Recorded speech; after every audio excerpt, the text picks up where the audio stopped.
حاجة هايلة، مبروك عليهم على كل حال، ومبروك علينا اللي نشاركوا مع أوليدو. أنا نظن باللي هاد المشاركة هذه راح تجيب حاجة جديدة لمولودية الجزائر.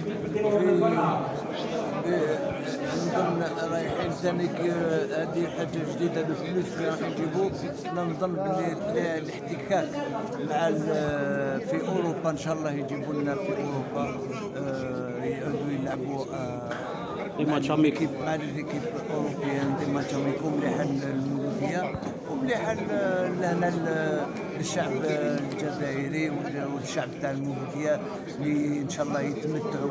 وحنا نطلبوا تانيك من اللاعبين لازم يكونوا في المستوى كما راهو الحاج ارجم بريزيدون كونساي دادمينستراسيون ويدير كامل الامكانيات باش يكونوا في المستوى ان شاء الله.